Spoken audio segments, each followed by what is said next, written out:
Volume, take the volume. Speaking volume.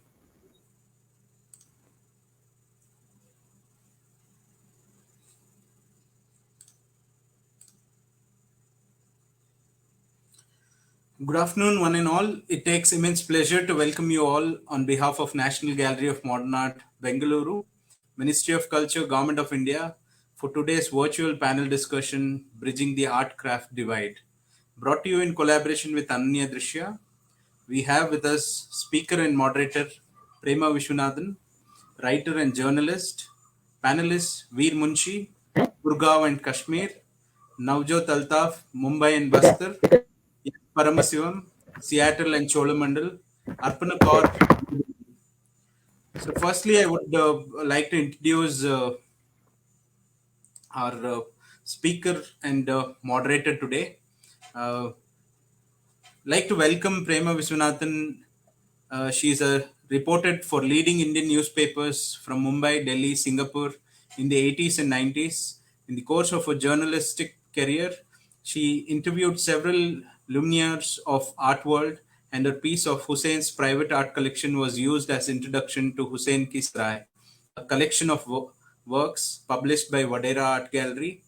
After moving to Singapore in 1995, she switched focus from mainstream journalism to market intelligence. However, she was part of organizing committee for exhibition Indian Art Through Ages, Yesterday, Today, Tomorrow, held in Singapore in 1999, and also contributed an essay to exhibition catalog. Since her return to India in 2018, she has revived her passion for art, writing articles, moderating, and participating in discussions, including a couple for NJMA Bengaluru. Her recent book, Badri Narayan, Portrait of the Artist as a Storyteller, was co-published by Mark Foundation and Pandora Art Gallery in 2020. I now request Prema Viswanathan to take from here, introduce the panelists and the discussion. Prema, welcome you for today's panel discussion. Up to you. Thank you very much, Darshan. I owe a debt of gratitude to NGMA Bangalore and to Ananya Drishya. Ananya Drishya for inviting me to moderate this discussion. It's a theme that is very close to my heart. I'm very thankful that all the art practitioners who are on our panel today, very distinguished panel that we have today, are the most fitting people to talk about this subject, having themselves having themselves tried to bridge the chasm between art and craft, which has been in existence for for centuries, if not decades. I will first just give a small synopsis of what the theme of today's discussion is going to be before I introduce the speakers, and then get them to start talking about the subject. I just wanted to also say that we will be streaming some of their works, especially those which are more relevant to the discussion today, on the collaboration with craftspeople as well as with folk and tribal artists. So that will be done partly during the introduction and in more sort of detail while they are talking about their own journeys in this area. What we see today is a hierarchy between art and craft. It's a hierarchy which is also reflected in the real world, in the social structures that we see around us. And what has happened is this has resulted in an elitist concept of art. When I talk about, with craft, within which I include also folk and Adivasi art, being designated to a lower space. This equilibrium, has been in existence since the colonial era. But today there are artists, including our own panelists, who see the two practices as part of a cohesive and interrelated whole. Of course, earlier we had, the pioneers, J. Swaminathan, we had K.G. Subramanian, and we also had K.C.S. Panikkar in the south. All of them sought to bridge the artificial, chasm created between craft and art, and viewing them both as forms of aesthetic expression, but using different forms of visual vocabulary and different mediums. In the 1960s, the Cholamandal Artists Cooperative, pioneered by Panikkar, and we have today on our panel Shivam, who was a member of that collective, played a very important role in breaching this divide, art-craft divide. But initiatives such as these continue to be sporadic, which is a pity. There is also the divergence in perspectives between those who idealize Adivasi art, which echoes the primitivist paternalism of the colonial era, and those who espouse indigenism, a viewpoint that defines tribal art and craft and sees them as a practice with a unique identity deserving of respect and dignity. Then again, it's worth asking the question, is the devaluation of craft and craftspeople rooted in social structures such as a caste system, as many of these artists belong to the substratum of the caste hierarchy? These and other issues, including those of class, because there is an economic divide also between the craftspeople, folk artists, and contemporary artists. Are these also responsible for the hierarchy that we see today? So this and other issues are increasingly being explored by artists, activists, and scholars, which is a very heartening trend. These are people who wish to usher in a more egalitarian art practice in India. So now I'll go on to an introduction of the panelists who are there today with us. Veer Munshi is an artist and curator who was born in Srinagar, Kashmir, and who studied fine arts from MS University, Baroda. He has lived in Delhi and Gurgaon, Gurgaon, for the last 32 years. Veer has addressed a range of subjects in the course of his 3-decade artistic career.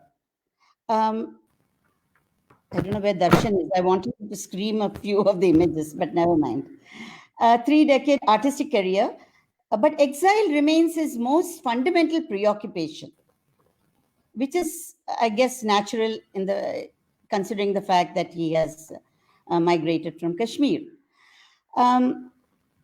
Making a human rights statement rather than a political one.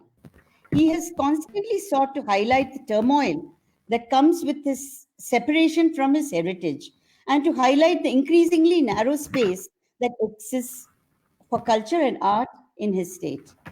Veer has had 17 solo shows in Delhi, Mumbai, Kolkata, Perth, Edinburgh, and at the same time in the United Nations in Geneva through his varied mediums such as installations, videos, paintings, and photographs. His works have been chosen to be part of important, often curated group shows, prominent among them being the Kochi Biennale 2019. In fact, some of those images can be seen here. The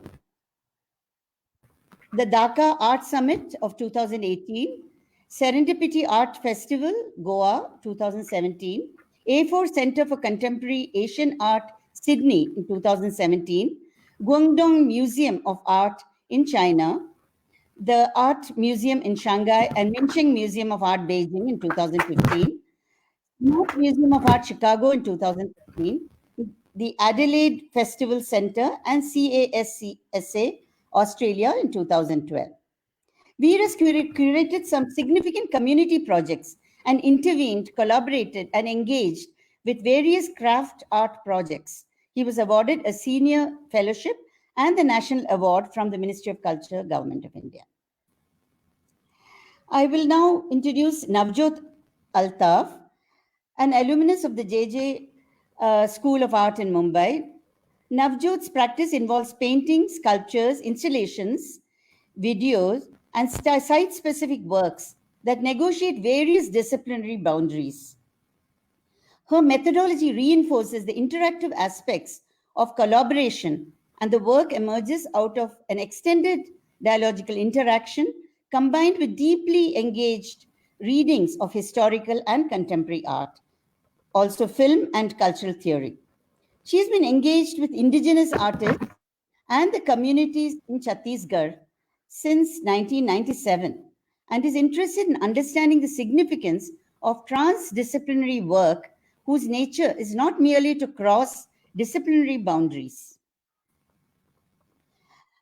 Navjot has participated in a number of national and international seminars, and she is one of the founder members of a center called DIAA, that is Dialogue Interactive Artists Association, located in Gurgaon, Chhattisgarh, where since 2007, along with her Adivasi colleagues, she has been organizing seminars or samvads.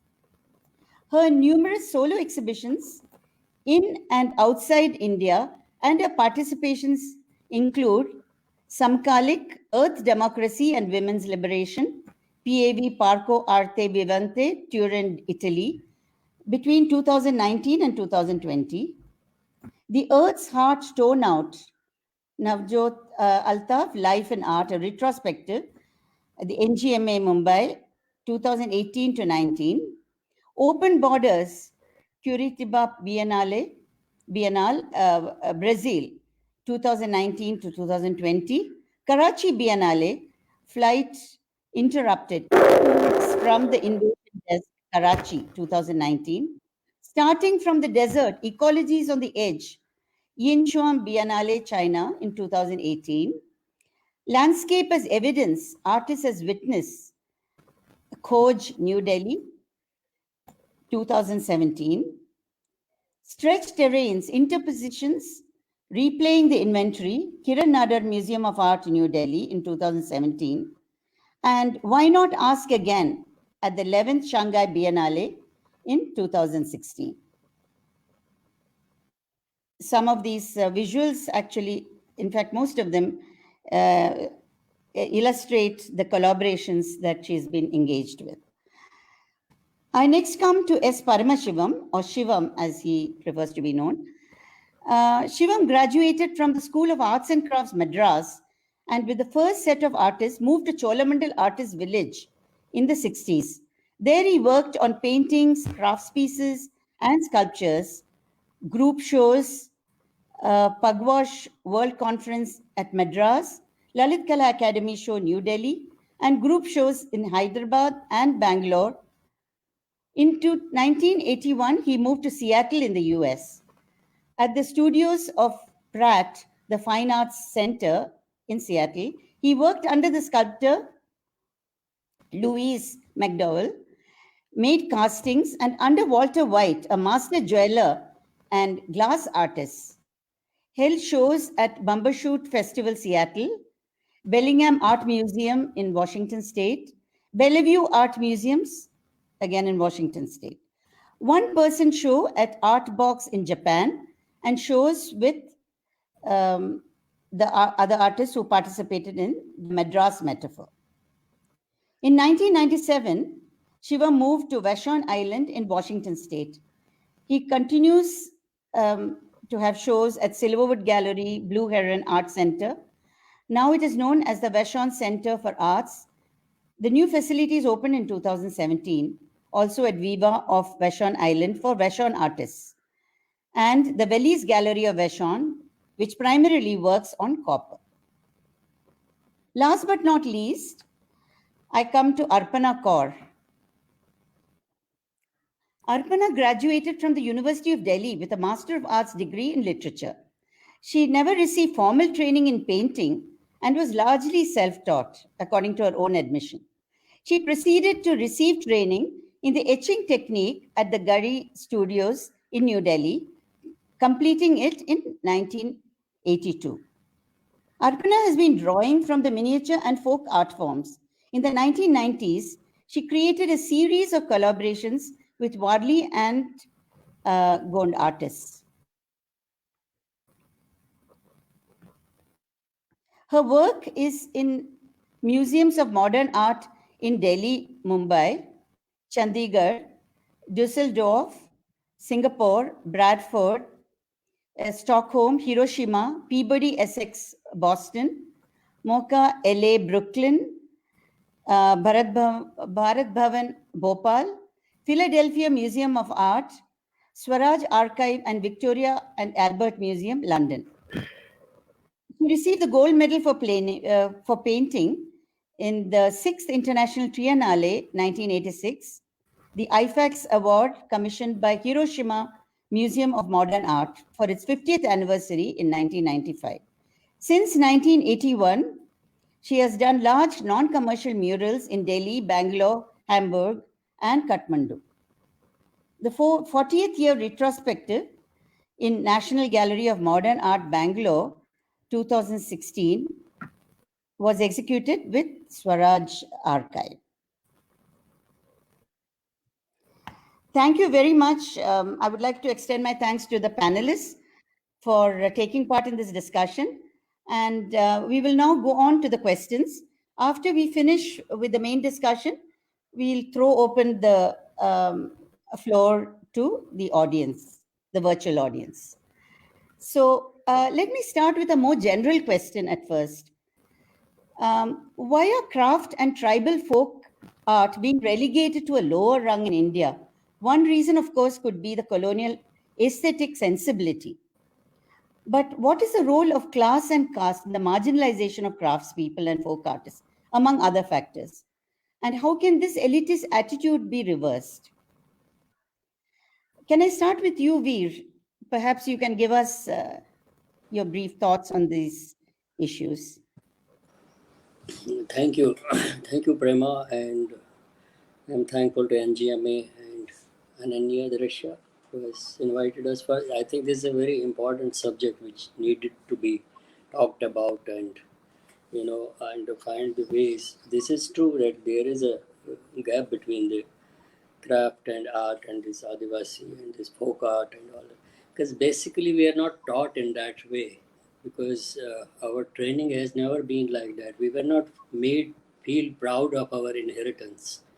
From the day one, I will say from the schooling to art school to anything, like post independence, it has become our route for art training was more or less from the Western mode of training, like looking through Matisses and Picassos and all that, because it has never touched somewhere where we felt, oh, this is a part of us. I think that how to it's very late. One likes it, but one doesn't connect to it. It has not been a connection. And I will not say we are today. I am promoting it. I am not promoting it. Maybe I'm using it in some way because in my work, basically, I wanted to use part of my language, so that my work would be identified where it belongs to. So I took this paper mache, which is a popular craft, which you see normally in souvenirs or boxes or these little props and vases and all. So it's a popular craft which can identify the place. I don't want viewer to see my work and then go to wall text and see what this idiot is about. So if the work would itself say, that's how I use it. Not that I was in, but obviously when you indulge into it, because I have been with it for now 7-8 years using these paper mache things, but last 2-3 years more consistently I go back to be with the families, adopt the people who are around and be part of it. And then once you are part of it, you understand the nitty-gritty of this craft, where it has traveled from generation to generations. Where does it lack in its economy, its social status, or its connect with contemporary art, or even so many things you try to understand. So that is how I have understood certain things. Not that I've been able to, I don't know how artists can promote it. It needs a different patronage. But I could see the layers of it. It's very shocking when I analyze or when I did a little bit of research on paper mache or crewel or chain stitch or walnut wood carving.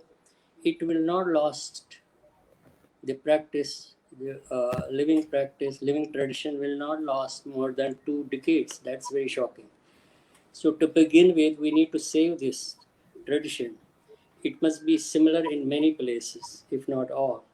We need to first then see how it integrates with art, and that's another level of it. So that is very much. I don't think artists have played a great role. Like we maybe like Cholamandal has started with something, but it had stopped somewhere. I don't know whether they were promoting the craft in terms of economics or they were integrating. I'm not too sure, because we'll learn more from our another panelist, Mr. Shivam.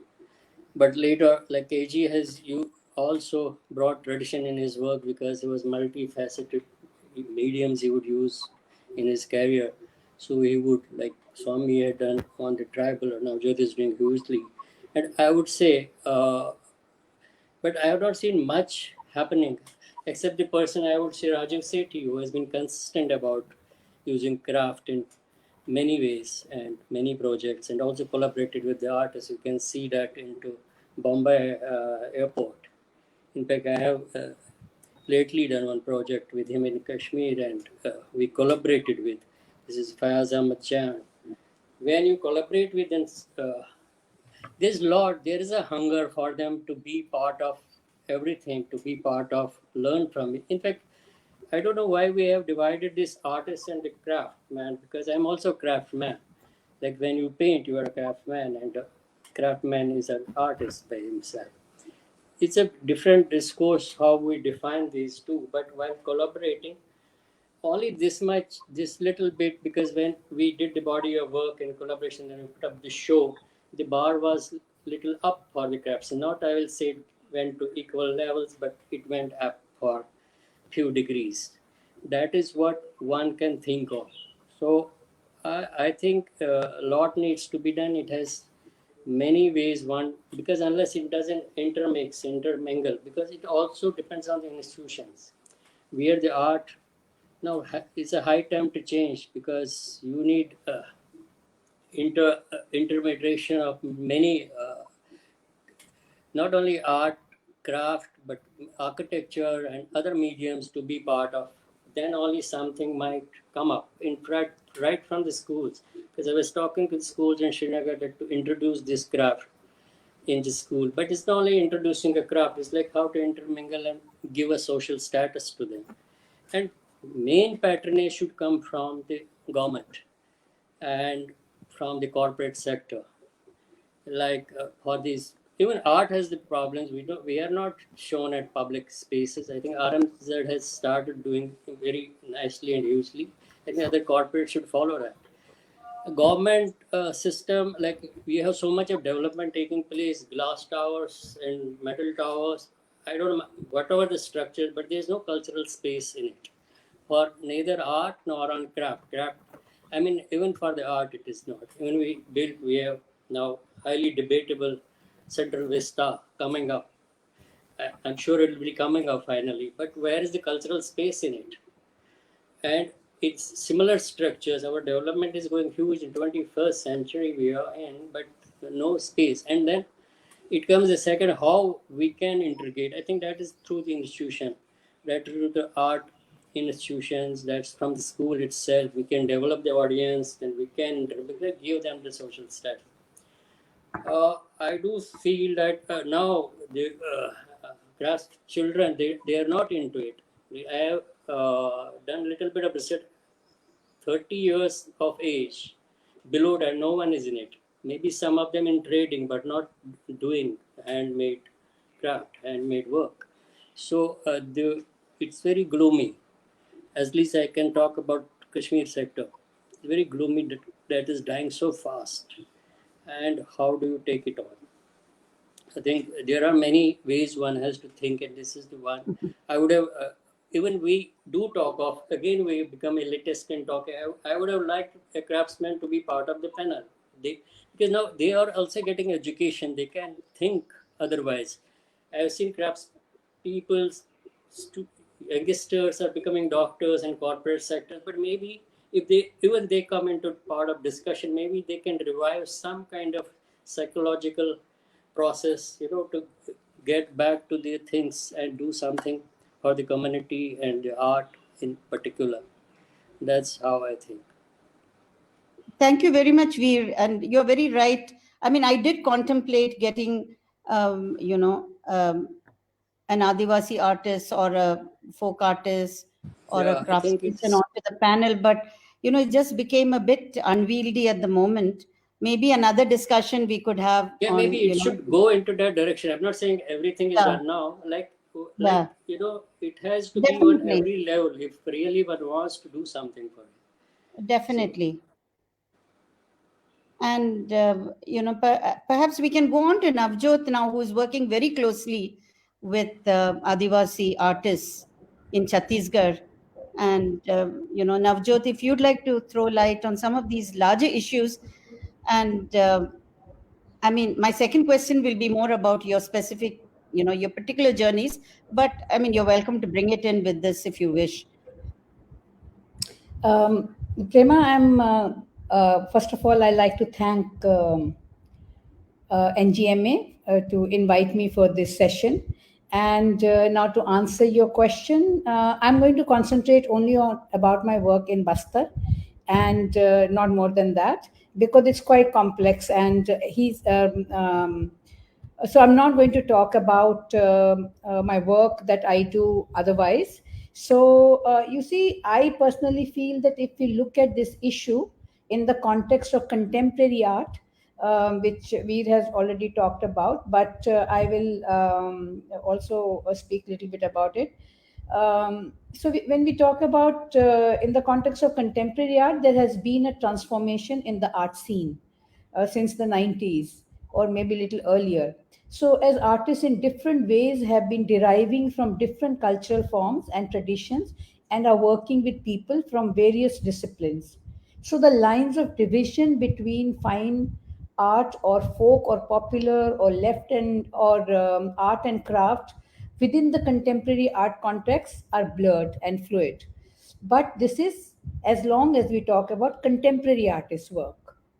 But when it comes to acknowledging or recognizing individual artists from tribal and folk backgrounds and who are economic minorities also, but are artists in their own right, hierarchy exists, which is based on certain aesthetical value judgments. So even though in last 30, 40 years, a lot of work has been done, for example, by artists and scholars like Swaminathan, Jyotendra Jain, and Annapurna, in recognizing and bringing forth some individual artists to the mainstream and contemporary spaces like art institutions, galleries, and art fairs, etc. But certain aesthetical criteria of or judgments still reflect the dominant social protocols and power structures in the art world. And it is more so when it comes to commerce. So, and one can see that how they control and define aesthetic values and the value of art works as well. So, the need, I feel, is to continuously question the politics of inclusion and exclusion criteria at every level in the social system that we live in. Because I feel that because the art world is not segregated from the larger socio-political system. So in my view, we have to look at these issues in relation to how our societies are constructed and evolved. Boris Groys, an art critic and philosopher, in one of his essays, Equal Aesthetic Rights, speaks about the contemporary politics of emancipation, which he says is politics of inclusion directed against the exclusion of political and economic minorities. He continues stating that the struggle for inclusion is possible only if the forms in which the desires of excluded minorities manifest themselves are not rejected and suppressed from the beginning by any kind of aesthetical censorship operating in the name of higher aesthetical values. So, the issue regarding the politics of inclusion and exclusion criteria and aesthetical censorship needs to be constantly questioned to be able to be able to come to an understanding and acceptance of the forces not only to include these artists but also to be able to come to an understanding and acceptance of the forces behind the exclusion. So I'm basically talking about artists who are artists in their own right, but they are not included. And when we are talking about other questions, then we'll also talk about what happens to them when they are in contemporary spaces as artists.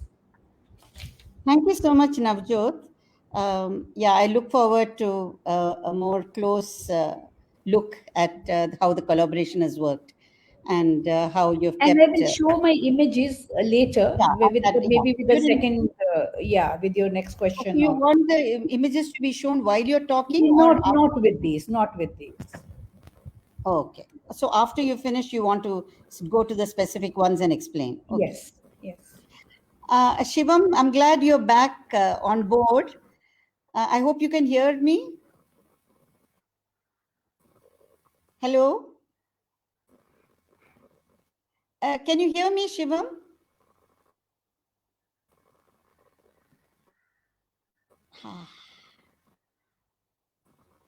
I don't know what I should do now. Hello?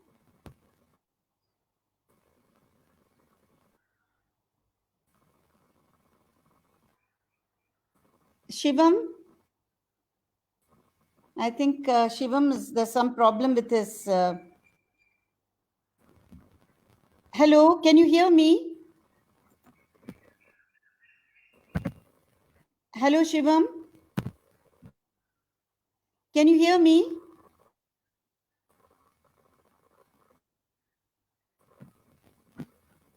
Looks like that we are not able to connect with Shivam on audio, though we can see him. Anyway, maybe we can come back to him later. I'll go on to Arpana now, and we can come back to Shivam later. Arpana, you've been quite preoccupied with this issue of, how to. Hello? No, I think it's still not. I think we'll go back to Shivam later then. Can you hear me? No, there's an issue. Okay, Arpana, if you don't mind, can I bring you on board now? And then we can go back to Shivam. I just wanted your views on some of these issues, which I know that, they have been concerning you. They have been of concern to you. And, both in terms of, your thinking as well as your practice. So could you talk a little bit about it, please?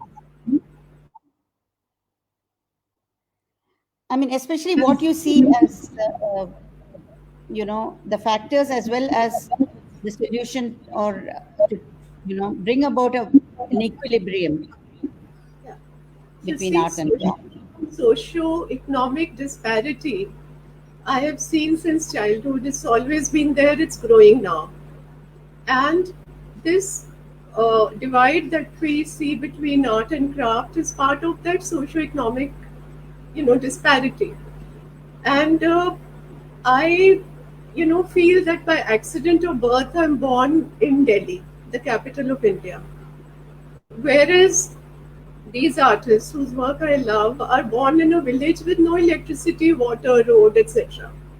But the work is equally rich, mysterious, and probably they're not even aware of the value of the work, because it's generations of artists working in that mode. Like take Raghurajpura in Odisha, or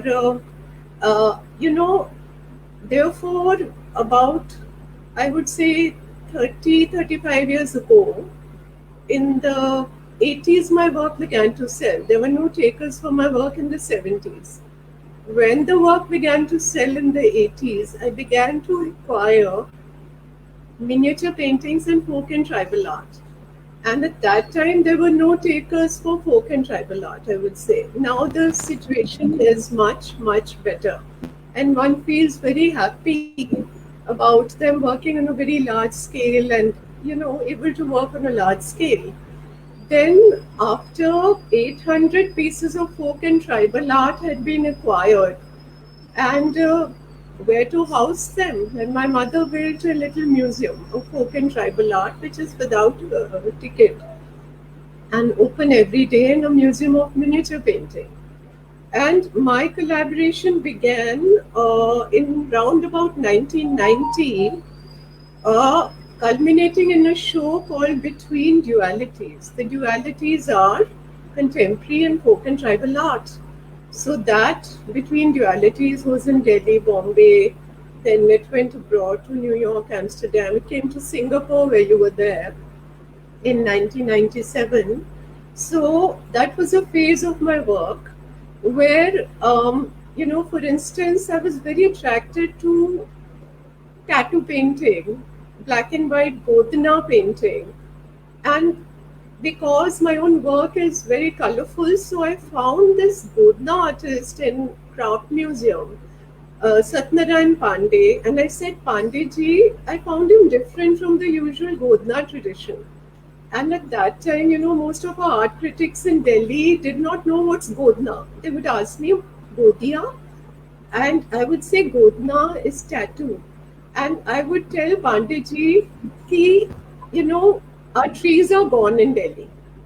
Please paint me your trees, and my trees are my traffic lights, which are growing every day. So that is a marriage of Pandeyji's tree and my traffic light, like Rodin's The Kiss.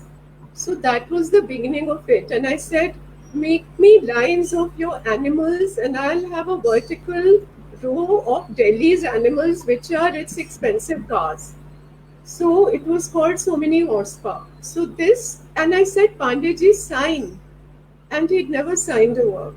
So Pandeyji and I co-signed these works. And they were in that show, but for the larger canvases, because I'm a large format, old-fashioned oil painter. This is Pandeyji's tree, which is a very unusual Godna tree. I said, can you try oil on canvas? He couldn't. The scale and the medium, because every artist has their medium. His was paper coated with cow dung, because for the village wall it's cow dung coat, and then pen and ink. So I said, okay, I'll do your tree on a large scale. So this was 7 by 5 foot canvas.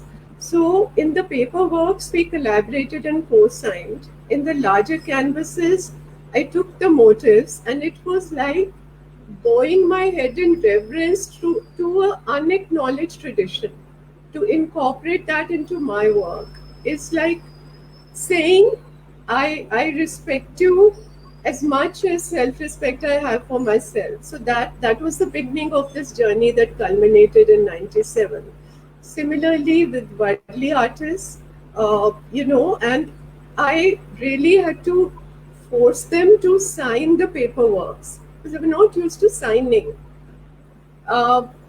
This also 9 foot canvas, the circle of the dance of life, which they do as a circle. I kind of used it in my own way, and at the bottom is the harvest motif, because we are the harvest, and this is life and death, day and night, my favorite motifs. So this is how this series of work Between Dualities came about. So now the situation I feel is much better, because we have massive shows. There are a couple of the Craft Museum in Delhi is a favorite haunt of all the international national visitors.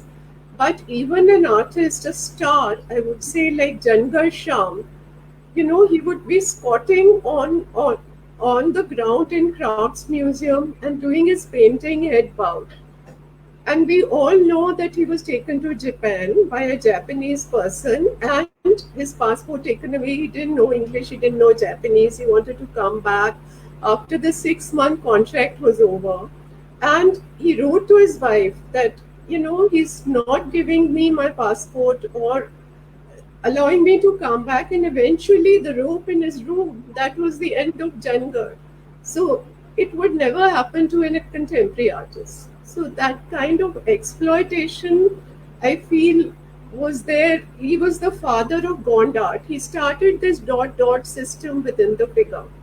And in one painting he was doing of an animal, he putting all the dots. I said, no, leave half the figure blank, because the abstract against the detail makes for a very beautiful contrast.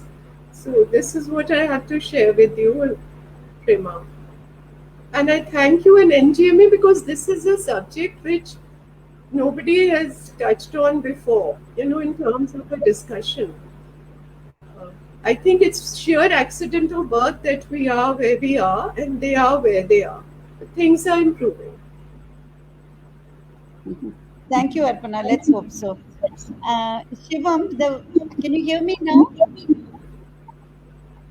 Hello, Shivam?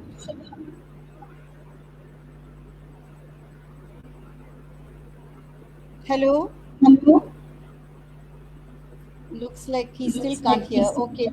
While he's sorting out the technical issue, maybe we can go on to the second question. And I can try and get him to, talk in both the topics. So thank you very much for your views early on the general issue and how it is related to your own practice. Efforts to encourage cross-pollination, as Arpana mentioned, between art and craft can be mutually beneficial and energizing. And let me start with Veer again.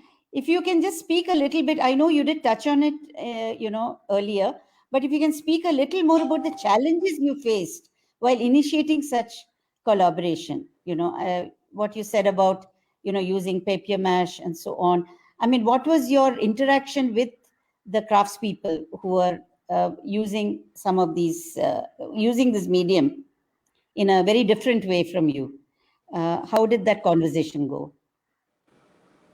I think it was very interesting for me to go back, because I don't live there. I have come out because of whatever reasons 32 years back. So it gave me another layer to go back and interact with the craftspeople, those families. It's almost I adopted those families, like they're like family now. Like you be with them, you have the same language to speak, and so you understand their point of view on politics. But I'm not talking politics here, but here on the craft and how their life survives around it. And as I say that how this craft has traveled from generation to generations, and what are its other dynamics. And it is because the social status is missing in the local environment itself. Art is another level of that. That's too far. But so but I found very because I was doing this project with master craftsman, this Fayaz Ahmad Jan, and I found him very interesting. It was not so difficult not to interact. He would understand it fast. Maybe he was one like that, and especially it worked very well when we showed together. So it really boosted, and the things went up. Even economically, it goes a little better. I won't say at par, but it goes better. But it's only little direction you can give and they understand it. Like I wanted to use some wooden architecture through the paper mache on the works. I don't have those images here. There's a new body of work. So making the forms and getting something else incorporated. It was a tussle to begin, but this fellow was I think, very intelligent. And as a very educated children, they would also interact and try to understand that. So it does give, I'm sure, because if I be working with these areas and things might move a bit. I don't know how much, but it will. And because after doing that, I get so many calls from different craftsmen. They are very enthusiastic to do something different, not to use it only on these props, but do something in a big form.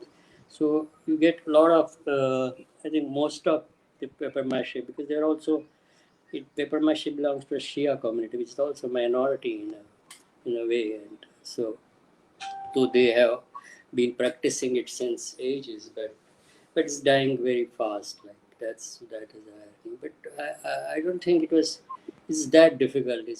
That you cannot interact. I feel very comfortable, and I feel you take their brush and you paint, and they want to tell you, no, ये ऐसा हो जाएगा, ये इसमें ऐसा possible. They are telling me the possibilities also. It's not that I am teaching, I am learning a lot from their practices, and it takes because which we have. I have not learned so much. You do art school is a different ball game. This is a different thing. Like you learn much more things which you really like it because it comes from your inheritance, because you really love to engage by. It's very addictive also. Like now I'm back in Gurgaon. I'm just waiting when to go back and get into why. So those are how things work out. But I'm Thank sure you. because lot is to be done, because it has to be done on different levels. One is making this practice on. Second is how to intermingle with the other arts. And third is its economy.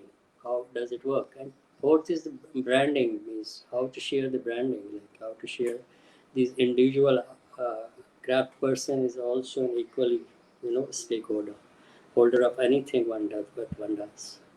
Because there are different segments of it. Economy plays a great role because now the children, they are educated, they get corporate jobs, they get these jobs, so the economy doesn't work for them. So practically true, you could not, when you hear this and you are there in talk, you don't know how to help it out. Here you are getting 800 rupees a day, and here getting some better position, and also social status, because it has got so down, degraded our value system into these centers. So they don't feel it's a great thing to do.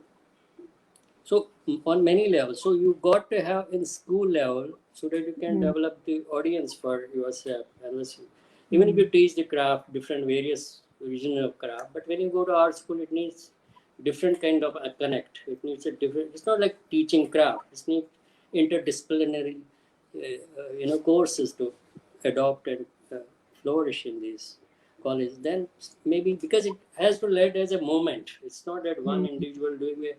Where few individuals indulging somewhere or the other, but doesn't happen.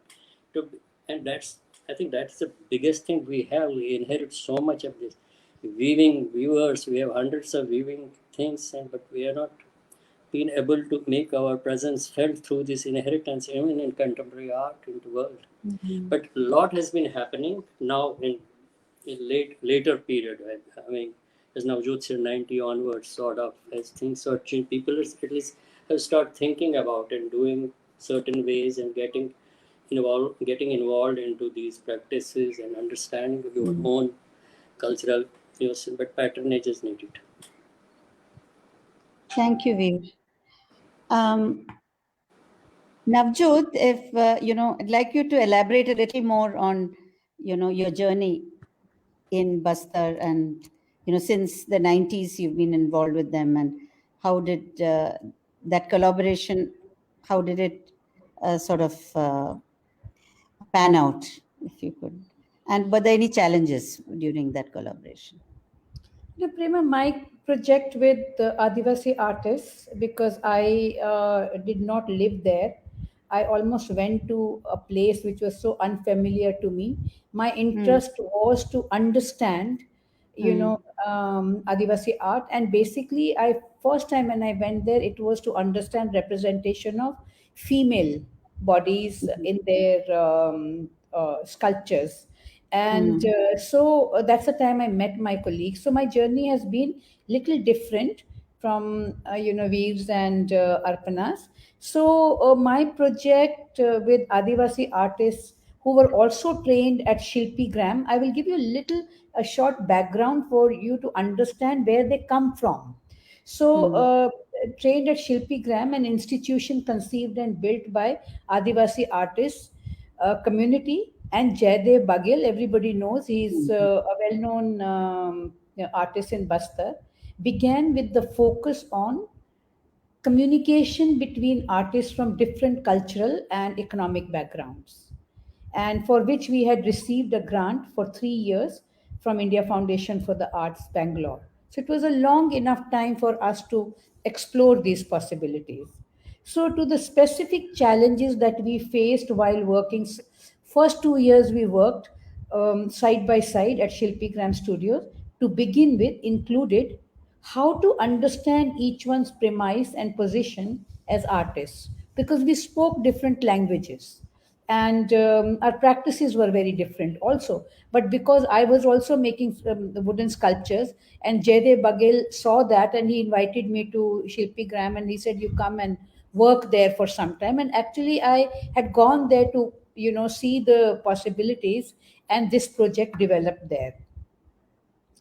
And whether we could develop ways of coining the terminology to understand, to discuss, or to redefine the term art craft or artist craftspersons in the context of cultural studies or art history and in their own context, as lots of their art is not made for performed or expressed as art in the modern sense. But I personally believe that artistic expression, as John Dewey points out, articulates the significance and the manifestation of life for a particular culture.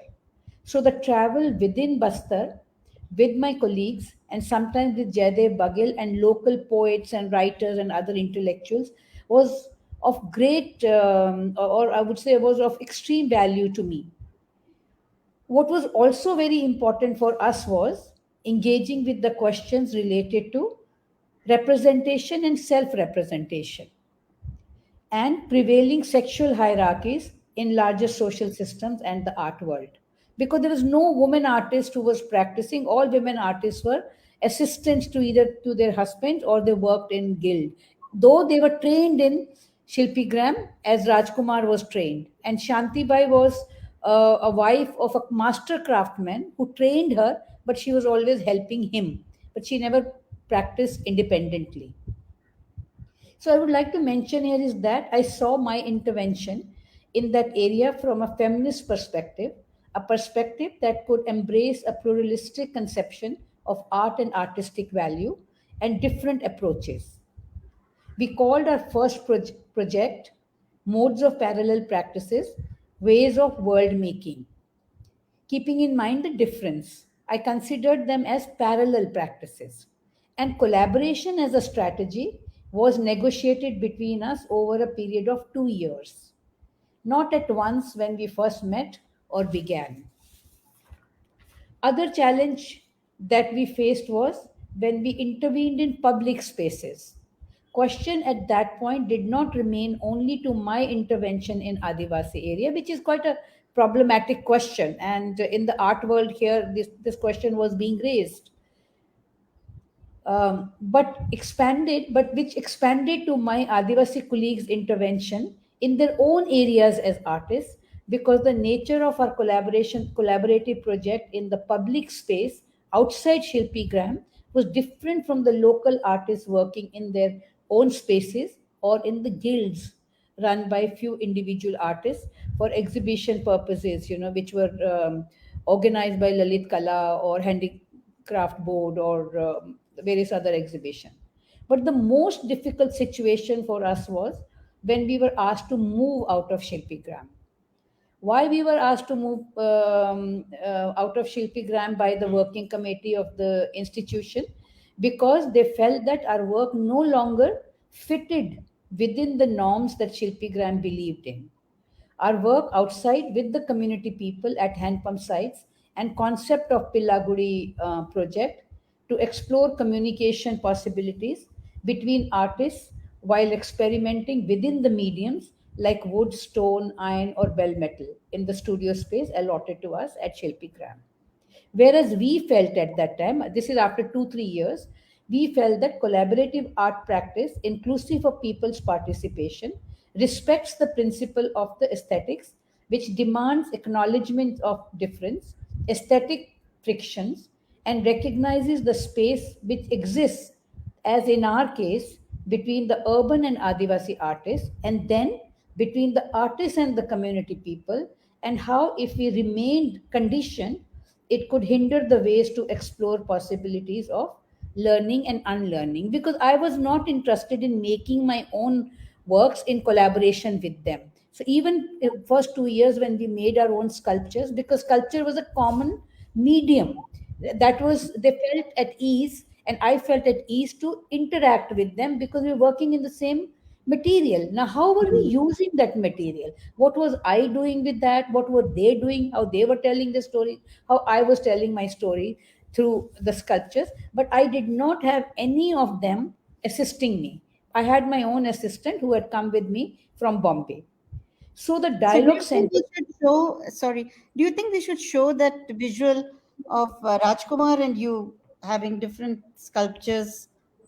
I will come to that because I Okay, will be speaking about that, because my okay, thought process would let, because you okay, see fine, fine. this project is little complex, because Okay, I'm intervening in Adivasi area. It's not a they have come, or right. I'm they're working with me. I have gone there, which is So their it's a very space. delicate It's a operation. very delicate, it's very important for me to then go point by point so that the viewer Sure, understands, or whoever sure. is watching us. So when we were asked to move out, so the dialogue center, also known as Dia at Kondagaon, was conceived around that time, but was built little later collaboratively by my three Adivasi colleagues and me, with the support from number of community persons from Kopavera neighborhood where it is located, which is about 3-4 kilometers away from Shilpi Gram. And the money saved from the sale of our very first project, modes of parallel practice, um, ways of world making, to Fukuoka Asian Art Museum, because I was invited to show in the first Triennale at Fukuoka, and I told them this is the project I was doing. Either the whole project goes or my works don't go. They were interested in the works I was doing in Bastar, so they agreed to take the entire project, and they not only took but they also acquired it.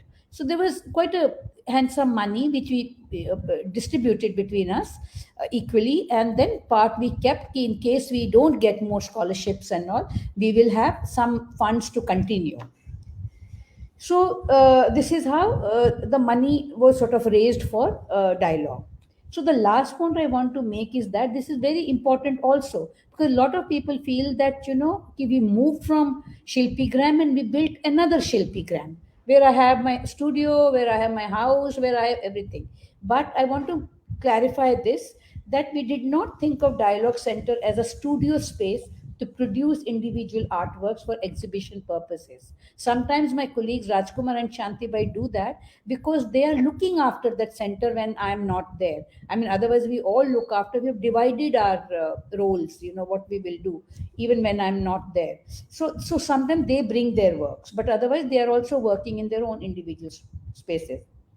But we wanted to create and secure a cultural space that allows for critical reflection and to apply critical thinking, which we thought Shilpigram did not want to understand or even listen to us when we said that why we would like to continue, because I personally felt that was a very special space built by, imagine, Jaydev Bagel having that vision to make an institution where he expected or hoped that people from all over the world will come and interact with Adivasi artists. I thought that was a wonderful idea, but unfortunately, they could not accept us beyond whatever they thought was norms, for their work.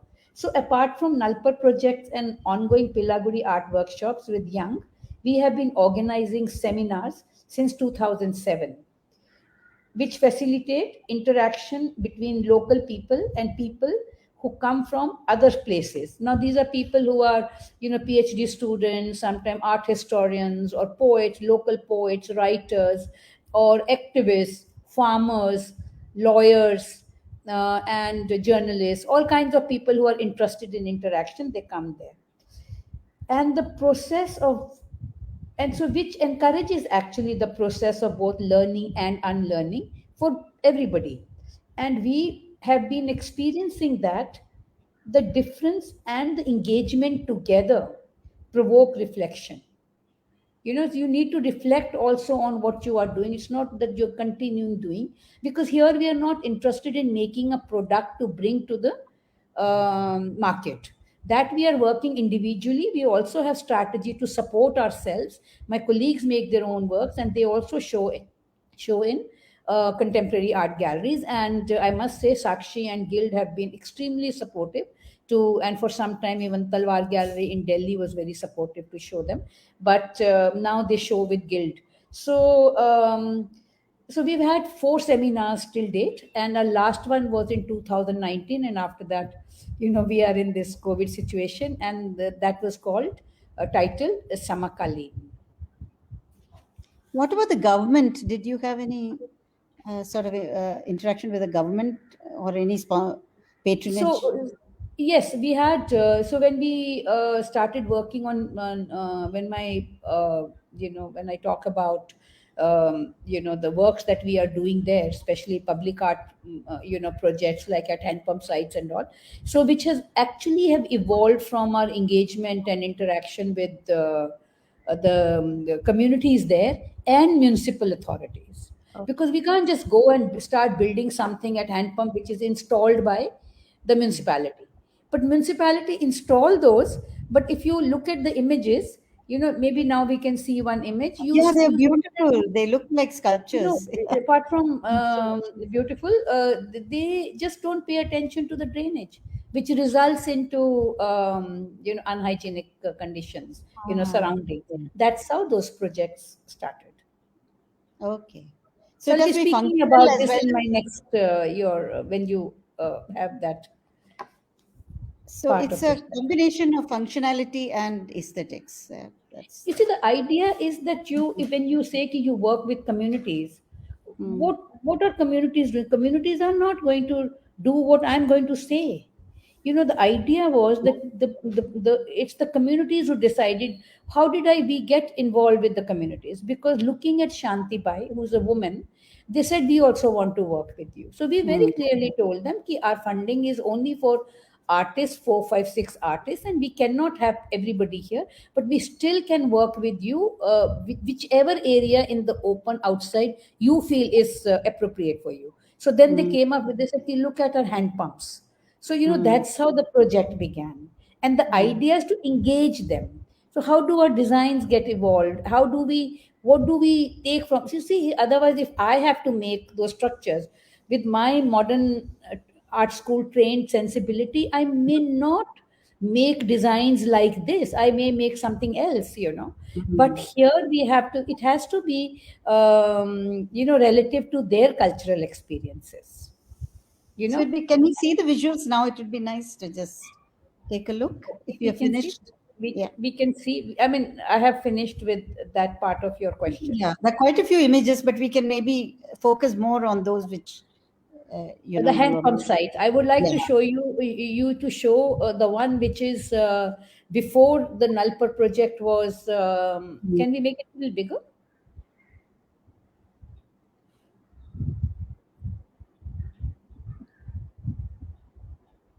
So this was the state Kopavara hand pump site.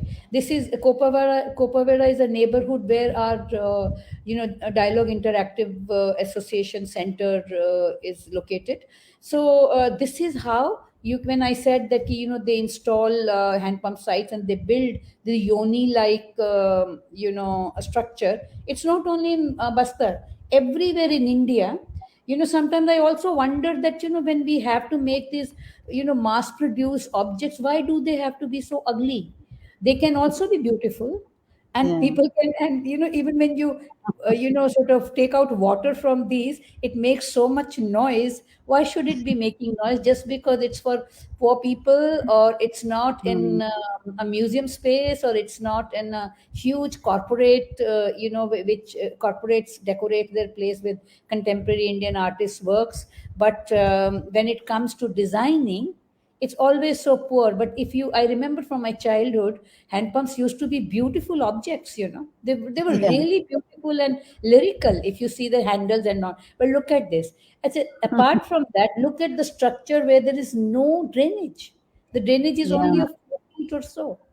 So you can see the surrounding. This is what sort of, pushed us to take up these sites and work. And then if you notice, children are very much part of the community. Children go with everybody, with all the adults everywhere. So you can't ignore children at all. That's how the project Pillagudi means temples for children, where which a place which they can consider, their own, where they can interact with each other, or the artists who are conducting the workshops, etc. So that's how these projects sort of began. So maybe we And can then see some. after this, I'd like to show. So this is when we started working. This is in another neighborhood, Bandapara. Then after, yes, now you see this. So this particular work. If you see, this is the same space where the previous slide you saw. Now in this you can see we have made a drainage, and with the drainage we have also made a small tank, so that the water is not wasted. And also we have to remember, like I said, with community children, also animals, because there are also a lot of domestic animals there, cows, buffaloes, and all that, and they come to drink water. So when we were doing this is the place we also unlearned and learned a lot of things, and a lot of unanticipated things happened, and we had to reverse our ideas and decisions after discussions with, despite making some parts of it. So the idea was that the no water is wasted. So we also made seepage tanks. And then if you see the signs, if you notice, these have been derived from prehistoric water signs. And you'll see another one which is has been taken from the production of earthen pots. And earthen pots are produced in a big way. This is earthen. But the one before that, if you see, the drainage that we made, we treated this entire project as though I was, drawing a line, or my colleague was drawing a line. And it was fantastic working with the local people who were working with us, and they kept saying, Ki, who uses thread to draw straight line? So we used to say, no, this is an art for us. They say, ये तो नाली ही है, क्या फर्क पड़ता है, 5 दिन में ये भर जाएगी, कोई सफाई नहीं करेगा. But we said, at the moment, this is not nali, this is a line for us. So this is how we worked. And so the earthen pots, and these designs are actually based on our shared experiences with the community people and artists. That is six of us, because the community people said that ultimately you decide what the design should be, because you know better than us. We can only give you an idea. You use a form of a pot, or use a form of water or something. These are symbols which they incorporate in their ritualistic practices, and in their ritualistic patterns, and in their day-to-day usages. And so when we did this, so we engaged with the potter there. There's an entire neighborhood called Kumarpara, where these potters community work. So we worked with them there, and they brought, and this is how we worked. So the design of this, actually, which my colleagues had decided, was not like this. But when the community people also got engaged, and they were also working with us, they changed the other side. They said, no, we don't want this kind of fencing on both the sides. One side we need to also sit down and keep our clothes when we come to wash our clothes, and when we come to fill up water, etc., or when we give bath to our children. So we need space like this. So we had to consider their suggestion, and we kept it to their liking also. So that's why when I said that we had to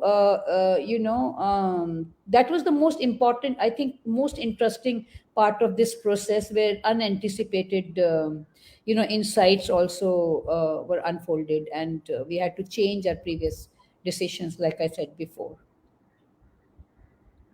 And then also, so this is actually a tap, the modern tap. And then there's also, we've used hand pump sign, and these signs that we have used for our structures. If you see that all through there is a round drainage, and if you throw water, it will not be wasted, it will go in the if we see the previous slide, see here, if the water is thrown, then the water will go in the tank. And then from here, either anybody can use, because people use this kind of water for building their kacha houses, mud houses and all, or say even for cement structures. And then we also built spaces where they could keep their filled pots, and they don't have to bend too much. So this is, here we have used hand pump site. So sorry, hand pump sign. So these signs are also used very interestingly by political parties for their election campaigns, because they're promising people that we will install this and we'll install that. So we also sort of try to take from that, which is also very contemporary, and very interestingly, these have also become signs for Adivasi artists, the contemporary signs that they are now living with, apart from water and other signs.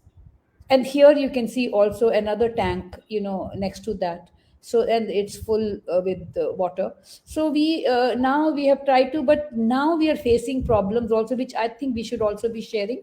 Any public art project which is for utility purposes sometimes also has other kind of problems.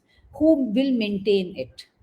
So we have been constantly working with municipality workers, and who come and clean sometimes. Sometimes we clean ourselves, and we have made a practice that every year we will paint it.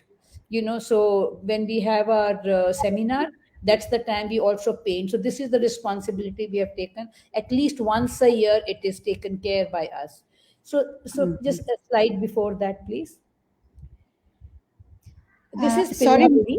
Navjot, I think we need to go a little fast, otherwise, we won't have time for questions. Okay, we can stop. It's okay. I'll show No, this we can last just go a slide. little faster. Because this If there is this is Pillagudi, a place like I said, temples for children, which is based on. We saw a dome upside down in Bhojpur while we were also traveling, and also I want to mention that for first 2 years we also had two art historians, Bhanu Padamsi and Shivji Panikar, as our resource persons. And the next slide, if you see, is based on a temple called Matnar, a little away from our place. And so the people in this village, Kushma village, they decided that our Pillagudi should be designed on the basis of that. But what we did, like temples have sculptures of gods and goddesses. So instead of that, we had mirrors, mirrors roof. So that when children looked up, they did not see gods and goddesses, they saw themselves and got amused. So that was very interesting also about this particular Pillagudi.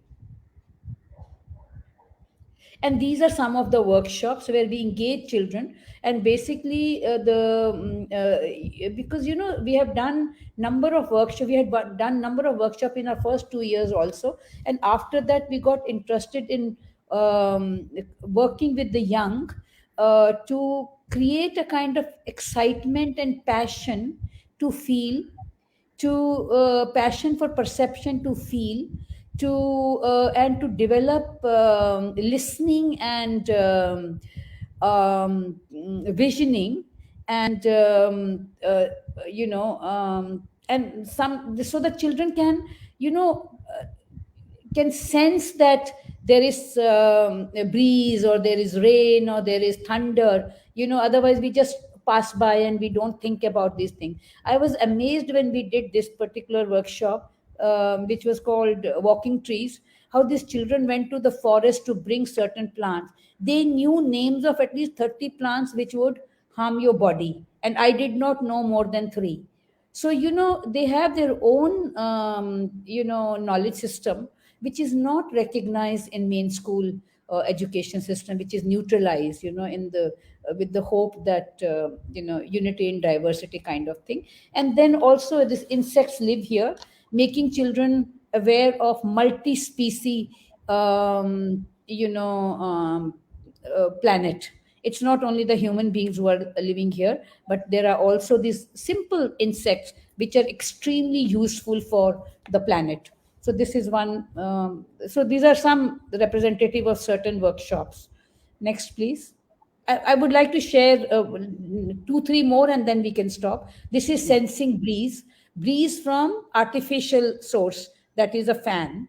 And the next one also, how when it's breeze, there's a breeze, that your clothes fly and how the form of the body changes. This is sensing rain. Next one. Yes. I think we have missed that, which was, is it fun?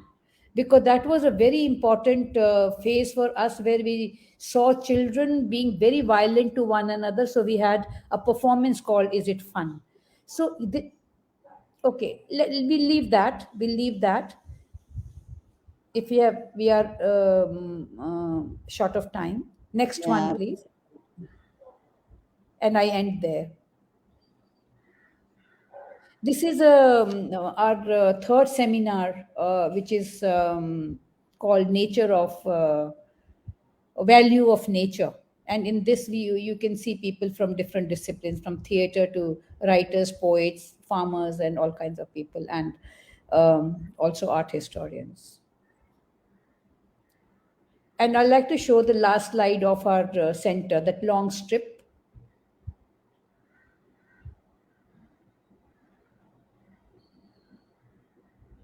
I think that was just before this slide.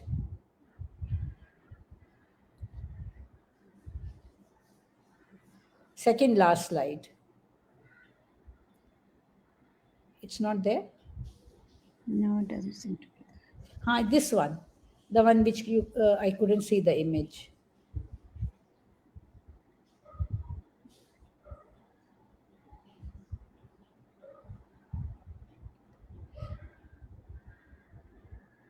This one, yes. Not opening? No, it seems.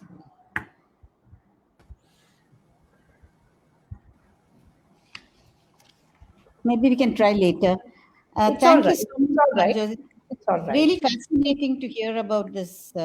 And I wish more such projects could be initiated across the length and breadth of India. I mean, we have so much of, heritage of this kind, which needs to be celebrated and, continued. It's here the individuality and agency of an artwork, is in question, that who owns the work. The work is not owned by anybody. It's not movable. It's not sellable. So this raises another kind of questions. Comparatively, the way Veer works or Arpana works, those have other questions, and these have other questions. So, but I'm very happy that this helps me to understand the communities, and I've learned the language or songs, and also this actually project has moved me to interact with people who are impacted by the mining, coal mining, and iron ore mining. So my personal works, my independent works, are based on those interaction with communities who are impacted by the development, projects. So it's a very multifaceted interaction, basically. Yes. Thank you. Arpana, maybe we can take off from here to look at, Navjot has been talking about use of, community projects, use of public spaces, and so on. What about the role of, and she's also talked about a little bit about the municipality and how it's, the government, the local government has collaborated a little in their projects. What about the role of museums, since we are, this is sponsored by NGMA along with Ananya Drishya. The role of museums. Do you think, Arpana, the role of museums needs to be reconfigured, or it can become a little less conventional and open up the spaces a little more to the public? What do you think? Is that we do not have a museum culture yet, because for such a large country, how many contemporary art museums are there? How many? I know the Bombay one, NGMA, came up after 40 years of struggle. I remember sitting with Hussain and others and Keku Gandhi in Delhi's Triveni, and we would sign letters for NGMA Bombay to come up, because when there were no takers for art in Delhi. The Parsi community was there in Bombay. So as it is for contemporary art also, I think for such a big country, if you go to a little place, say Dusseldorf in Germany, there are 4 contemporary art museums. So the craft museum in Delhi is really the pride of Delhi, like Dakshina Chitra, and your Chitrakala Parishad in Bangalore has a sizable collection of contemporary and folk and tribal art museum also. But on the whole, we lack museums desperately. And, one or two things, Navjot was mentioning Jaydev Bagel, and my memory went back to somebody I loved, Meera Mukherjee, her work. And 50 years ago, she went to Jaydev Bagel's father, that woman who lived alone, Meera Mukherjee in those times.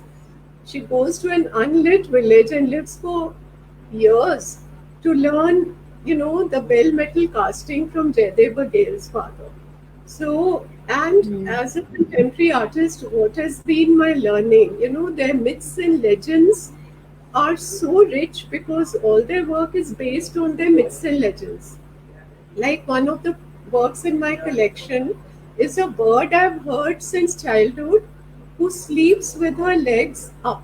It has a sharp sound like a titty like this. All of us have heard it. And when I bought this painting from Rajinder Shyam, he said that she lives in perpetual fear that a twig or a cloud will fall on her legs.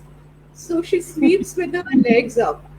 And Navjot was mentioning something about women artists, and I found that in this particular painting, the very detailed black and white penning tree, was painted by Rajinder Shyam's wife. And the bird, which is more abstract and colorful, was by him, but the signature was only one. So I asked him, they were at IGNCA, why she hadn't ever sitting together, and he was painting this very detailed tree, which is falling on the eggs, and the bird with its legs upwards. So she said, I'm only his assistant, and there was only his signature. Similarly with Madhubani painting, which was only done by women on village walls. Till Pupul Jaikar went there 45, 50 years ago, took paper, and she said, do it on paper. Or the Godna I was talking about, they would put a thing of cow dung to replicate the village wall, just water and cow dung. So when Madhubani painting found a little market, although at that time I remember it was 5 rupees in the 70s. But at a store called Harrods in London, it was selling for £80. Because I was showing in London at that time in 82. So, the women's area, which was painting on the mud walls, once the paper went and the work began to sell, then a lot of men began painting on paper. So that's 2-3 things that I thought while Navjot was talking. But on the whole, we lack museums desperately. We have a wonderful one in for folk and tribal art in separate one in Bhopal, and in Bharat Bhavan, half is contemporary and half is this. Beautiful. Beautiful, yeah. So, and the mural on the ceiling which Charles Correa had done from, gender, who met this very tragic end in Japan. Just because of lack of English or lack of communication. Thanks so much, Arpana. That was wonderful insight, and it's so unfortunate we can't get to them. Yeah, actually, if I had been able to show some of the images, I would have said why I took the the village motifs of peacocks, birds, and trees, and juxtaposed them with my own factories and chimneys and traffic lights, because these things we have lost, and so we long for those. In our city, tight urban flats, we long for those. And this artist that I collaborated with, Pandeyji, for 7 long years, the city has, urbanization has overtaken the innocence of the village. And can you imagine how he met his end? He was coming out from Delhi Heart and he was on a bus and he fell off the bus and was crashed by other vehicles. So that's how the city or urbanization overtakes, the innocence of the village. Darshan, can we now, thank you so much, Arpana. Darshan, can we throw open the forum now to questions? Because I think we can't get Shivam, right? I mean, Shivam is there, but we are not able to see. Okay. Never mind. Are there any questions being posted? There is one question. I'm just posing it now. Yeah. It says from Gangadhar Menon, a question for Navjot. As someone who has done so many interesting projects in Bastar, was there a process you followed when you worked with folk artists to achieve a commonality of purpose? Or did it vary from project to project?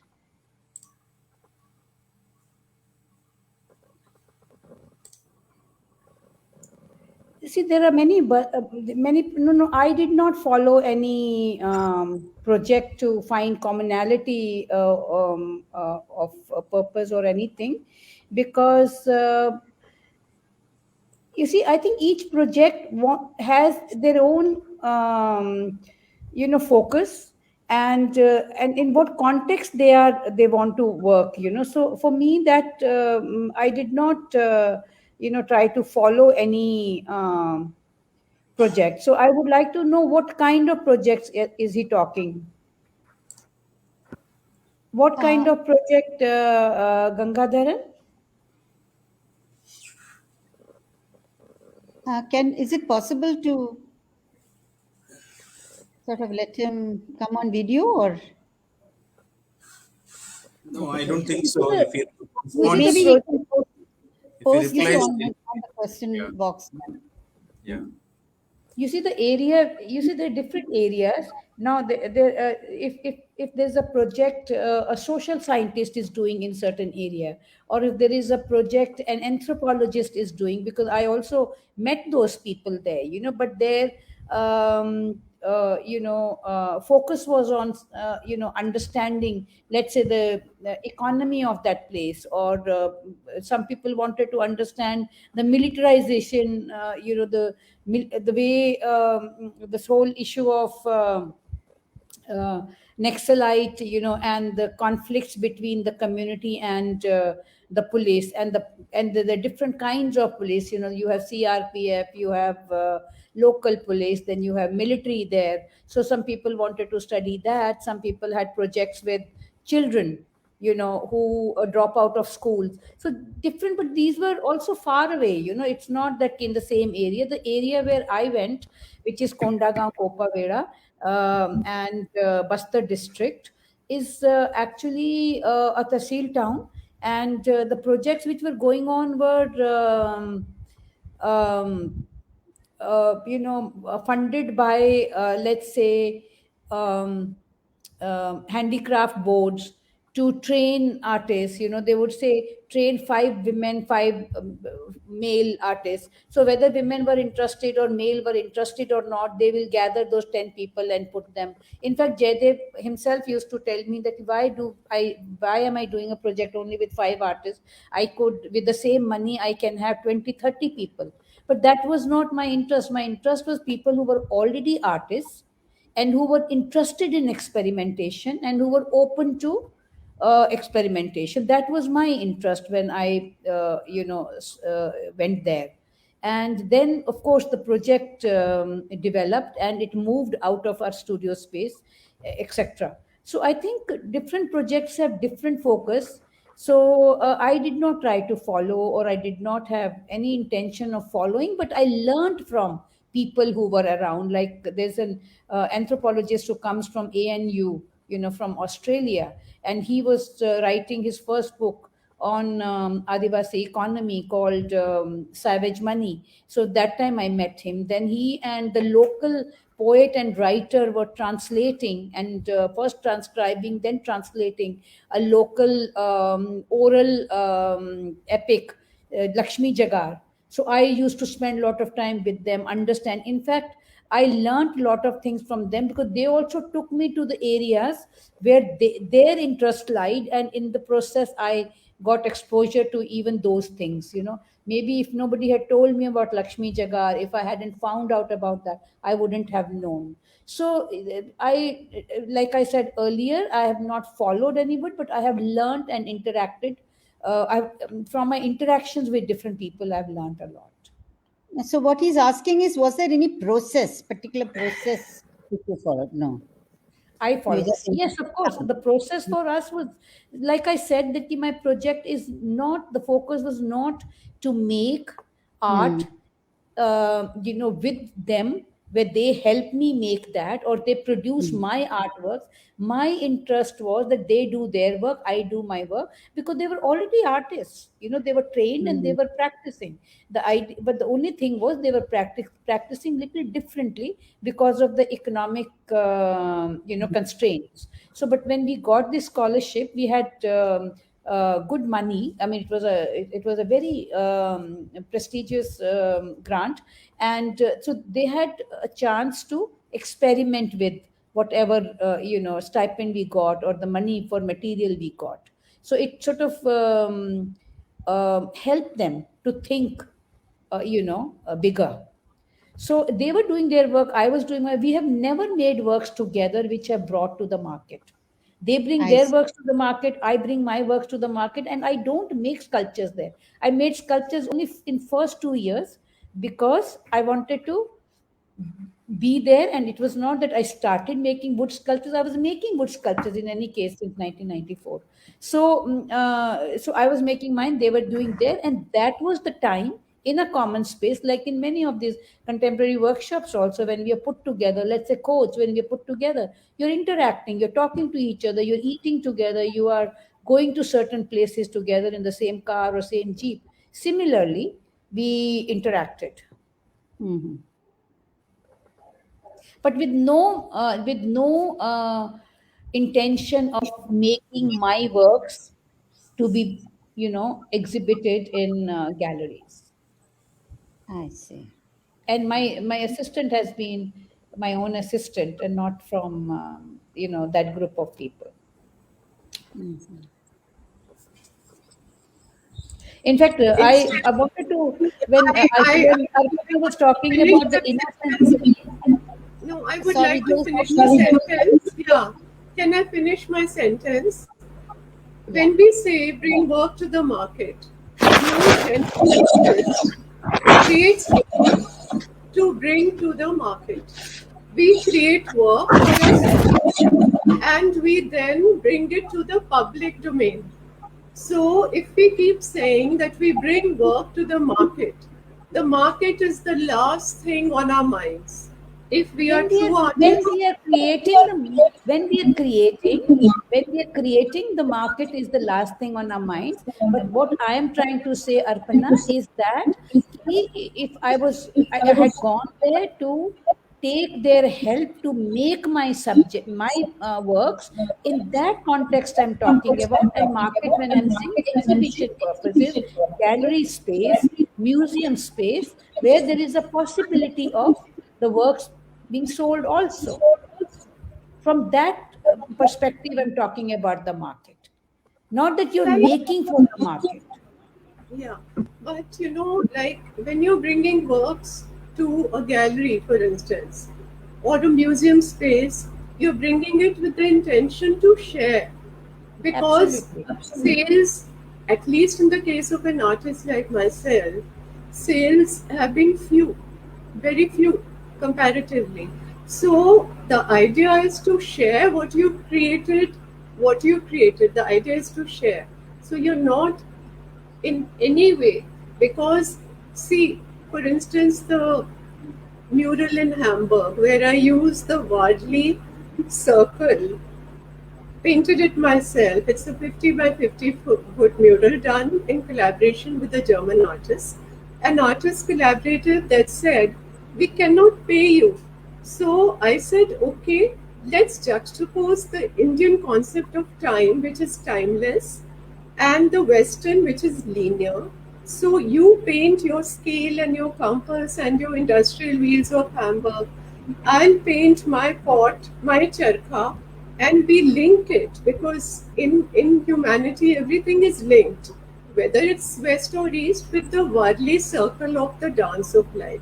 So sometimes these tribal art motifs, like the worldly circle of the dance of life, are for interconnectedness, a respect to that tradition which lies in some remote corner of your country.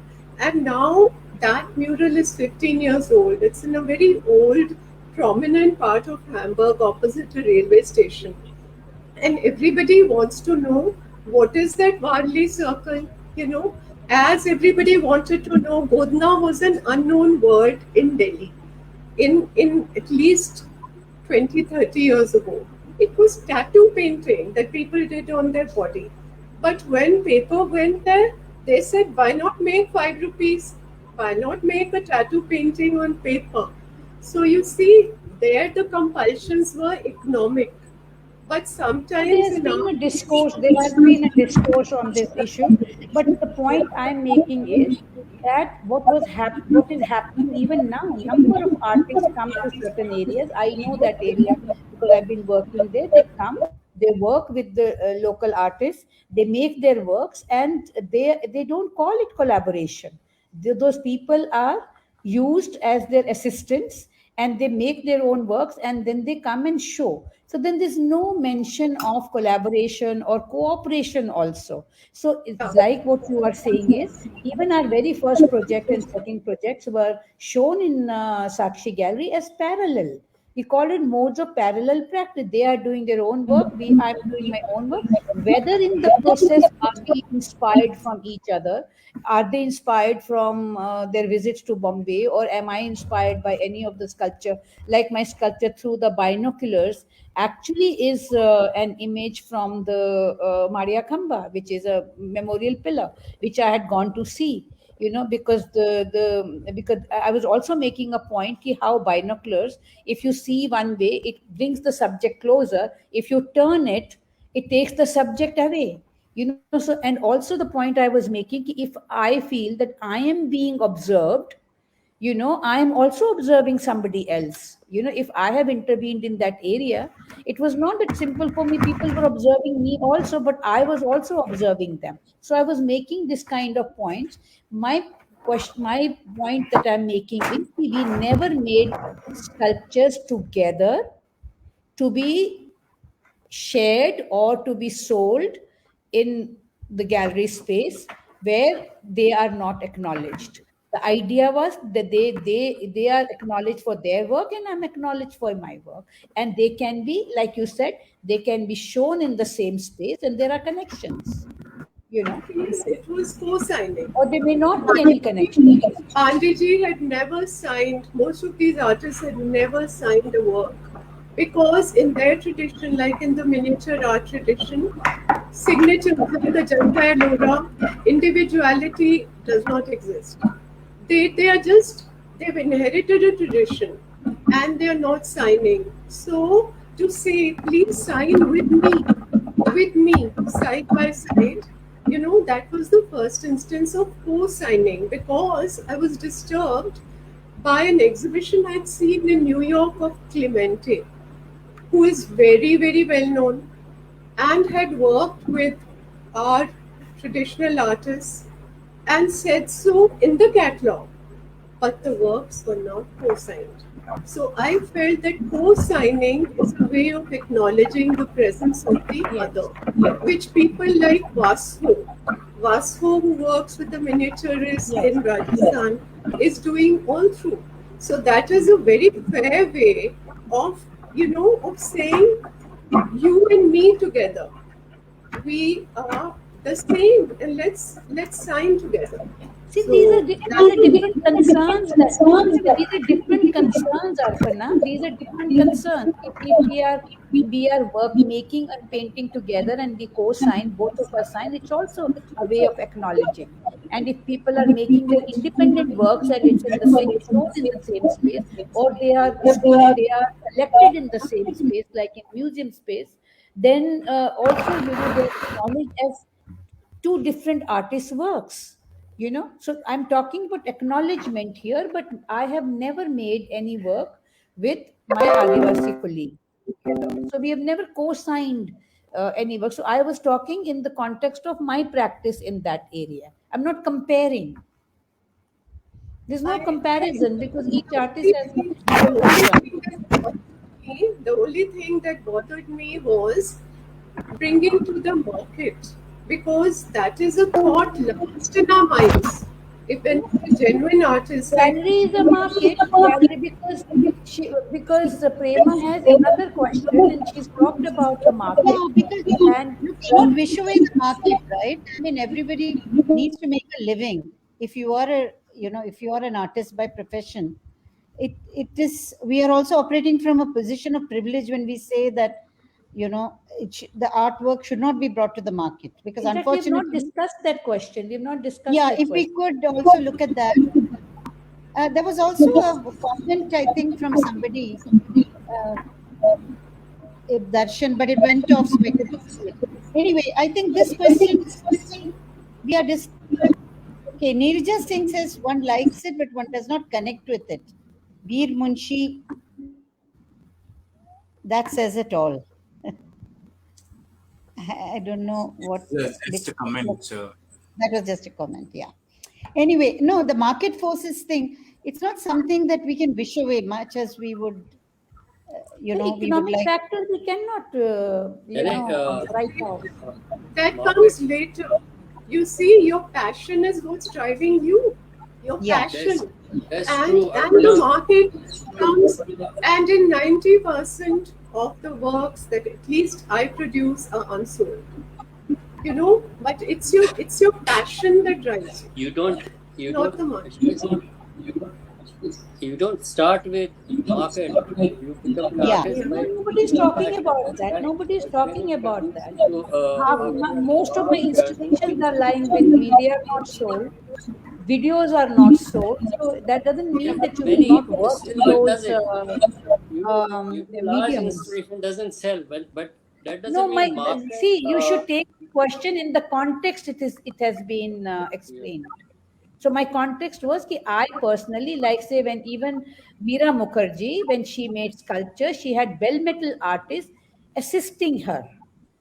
We don't know who those artists are. Do we know those artists? We don't know. We know Meera Mukherjee made sculptures in bell metal, but we don't know about artists who were helping her. Or other artists, who take help of people from, Adivasi areas or But I rural think we areas. should know, right? I mean, ideally we With should know. market. Like you're talking about co-signing, she could have also asked. Maybe she didn't think about it. So earlier Yeah, I generations don't think it was a not conscious. pay attention to that. Feminism brought a lot of new questions and new openings, and artists started thinking differently. Because I don't think we should compare. We should think about in which context, what context an artist is working. What are the intentions of a particular artist? I think that's important, and that is what Collaborations are defines. various ways. Sorry? Collaboration is not one way only. Collaborations There's are no various one ways. way. Yeah. There are different one way. approaches. It's There's how no much one you way. collaborate. Sometimes you Yeah. only borrow or take images, or you research and get images, or you want to incorporate in your works. Second is you begin a collaborative project. That's another way. Third, as Navjot says, she works individual, like thinks everyone has its own space within a frame. But only our collaborative projects are only in public spaces, which are with Public the space. community people and municipality. You can have collaborative project and put into the gallery also. And You can have, of course, you can have. Yeah. You can have, but the question of market is not a bad thing. One honors it because that gives you a No. scale and do. Everyone is not Market, you prevalence can't to write off doing market. work, and you write cannot off work market. unless you are not sponsored, unless you don't have projects. You cannot do. Yeah. The kind of scale has grown because of the market. the kind of diversified imagery or the video art or anything or installations have come up because of the market. That doesn't mean one does for market only. One No. is very keen with it. It's a process what you enjoy. This is, you are passionate about the process of doing it. I think for craft people and anybody, they really want market because it cannot work without it. Market is the first there. Like it's a survivor, and I don't think one can do without it. And No, that's that's why again a many of the challenge things. for. We did not get into that question. We could have talked about that also. And then how, and I think when we were discussing, you were also talking about the how what are the similarities and commonalities between the I mean any artist, whether from rural or contemporary or modern artist. And so what are the commonalities challenges and the faced differences? because of market forces. Yeah. Market also, you I think we were discussing about it because we didn't touch upon that, so I think we got mixed up. No, Arpana, I have market doesn't mean that you make with the intention of It's not a pitching product the commodity that you are making and putting it, and you don't. It's not a mass no. commodity. And it's not that simplistic either, and especially when you are collaborating with the area, the kind of area where I'm working, it's not simplistic at all. It's not easy. Very complicated. It's very quite complex. You Where have you to be draw the very line is- sensitive. You have to be very, very careful. That doesn't mean that you be only political, right? You make mistakes, you learn from that, and work. Like I said, that if I had to do my own designs for the hand pumps, I may not be doing what we have done. So, and they are also done within 25,000 or 30,000 rupees, and they are about 18 feet by 6 feet, and so there's no money, there's not much money also. So you have to, but that's not important. What is important is how did one whether one was able to communicate with people for whom these works are, and whether how did you make them. Did we go for artists, impose our idea on the public space and we built that, or we also considered aesthetics of the people who are living around? That's why I always say the aesthetics which has evolved from this kind of process, the way we have worked, is an aesthetic which is informed by conversation, and it is relative of people's cultural experiences. Their cultural experience, my cultural experience of the same place would be very different. But then the difference, and if we can discuss how we can sort of work together with difference. No, but differences can enrich. Yes, So, exactly. It is very stimulating. That's why I always feel in collaboration, you don't have to give up your individual understanding of certain things. In fact, it can be very stimulating and enriching if we are open. If you you can are develop open. that visual culture which is neat. Yes. Basically, the Yes. collaboration does develop the visual culture, And collaboration also teaches you to learn and unlearn, and that develop that kind of vision to deal with your own preconditioning, or assumptions that you carry with when you go to another place. So it's a process. In fact, I personally don't even call these works. I feel that these are process-based works, and the process is as important as the outcome. We still are way behind in coming out in public spaces and other, because there are so many issues lying with it. One is the sponsorships, other is the maintenance, and Navjot was very rightly, because maintenance becomes a big huge problem. I think the corporate sector had to come out to adopt something when something happens. If not government should do. Government doesn't work the way it should, but the corporate sector can be, whenever you do something, it should, maintenance becomes a huge major problem. You make a project and somehow but doesn't, then you feel very pathetic to look back to it. That's why when I was doing that Barakhamba project, I didn't think of an object. I thought of doing a project which would help the nature itself, where we de-choked 180 trees on Barakhamba Road. That 48 degree. That tree. You saw that. So it was not it was a process, again with municipality, because I think sometimes when you are intervene in public spaces, it becomes very important to engage with those people who would also feel who usually give you Who feel permissions and responsible. allot spaces and all. But when you engage them with, so we worked with the horticulture head of the department, and we were able to dechoke 180 100 years old behera trees on Barakamba Road, from modern school to um, right in the middle of Mandi House. Mandi House to Wow. craft base. Yeah. So I now think we that may is. need.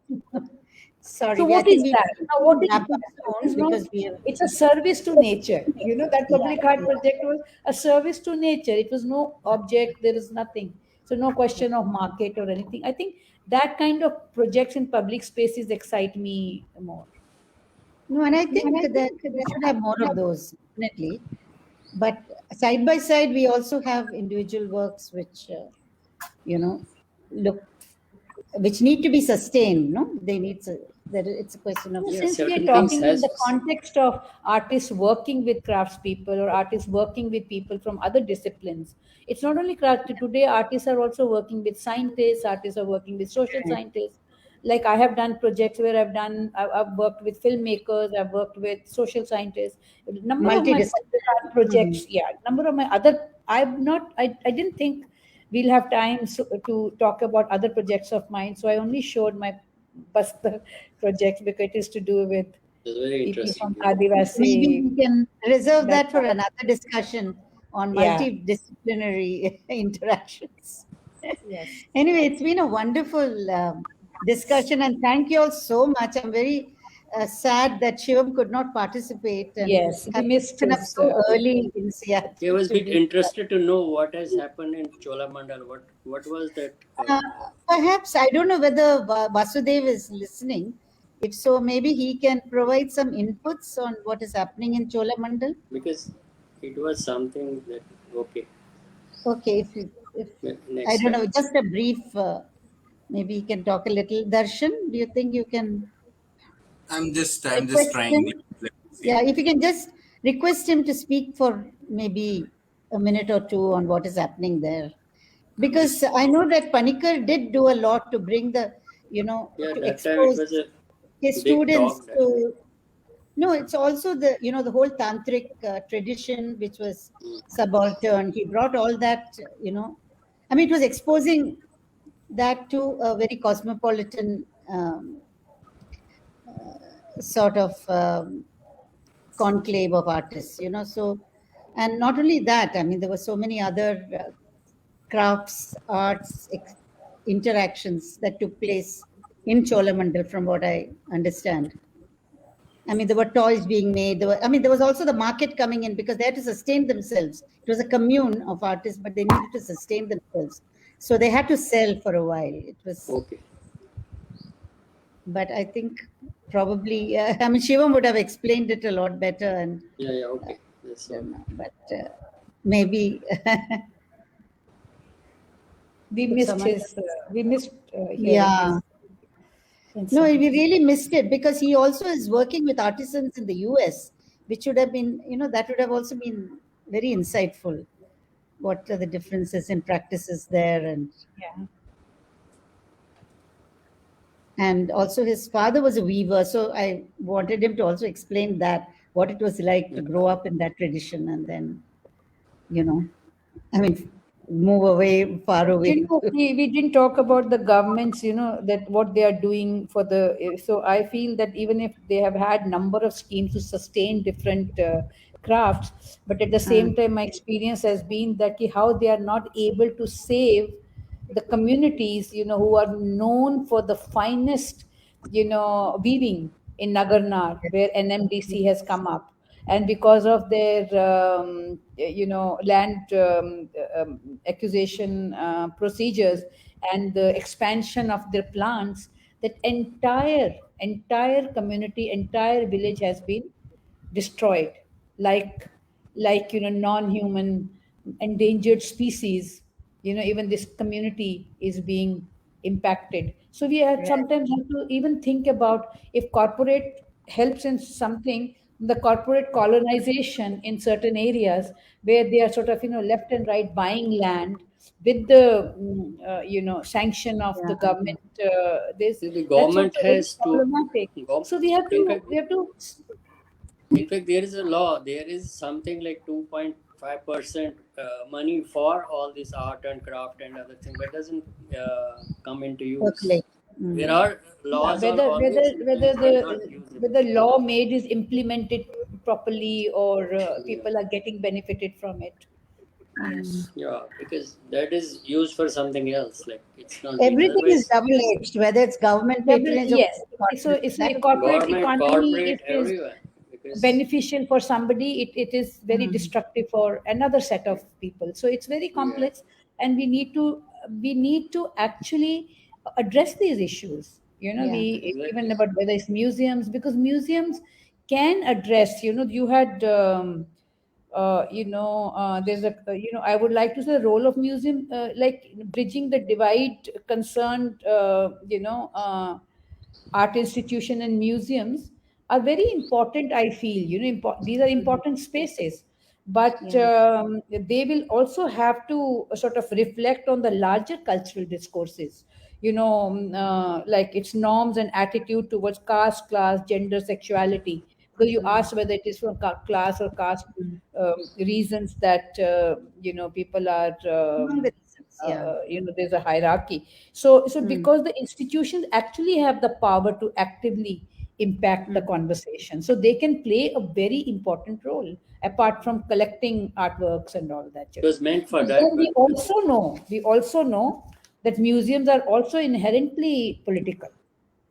Because they try to construct the history and narratives of through carefully selected and exhibited works.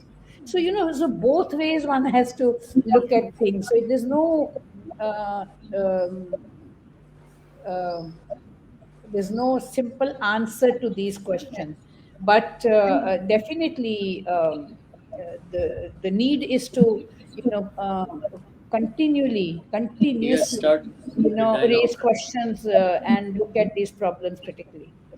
And And I think all of us who are interested in helping the arts and crafts survive and thrive need to look at every space where we have a foothold, whether it's, I mean, for instance, I'm very happy that this conversation itself was sponsored by the NGMA and Ananya Drishya.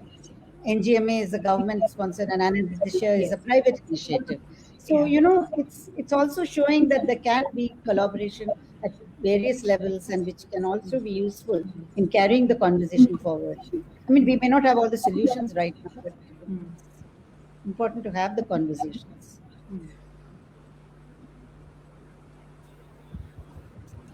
And at this juncture, I'm going to pass on the mic to Darshan. Thank you so much once again, all of you, including Shivam, who is present in his absence, very much on our minds. And also Darshan, very grateful to NGMA for, letting us have this conversation. And Ananya Drishya. Vasudev has always been a very, very supportive figure in, helping us engage with these kind of issues. So thank you, both of you. thank you very much, Prema. Thank you. On behalf of Okay, National let me not forget Bye, the Arpana and virtual Veer. audience. Thank you for Bye, Navjot, being Arpana. patient through this long conversation. Thank you. On behalf of National Gallery of Modern Art, Ministry of Culture, Government of India, and Ananya Drisha, I would like to thank Prema Viswanathan, who took all the efforts to communicate and to conceptualize and to host the panel discussion. And I also thank the panelists, Arpana, Caur, Veer, Munshi, Navjot, and Shivam. Hope we could talk to Shivam to get the more insight about the Cholamandal perspective of craft and art, which didn't happen.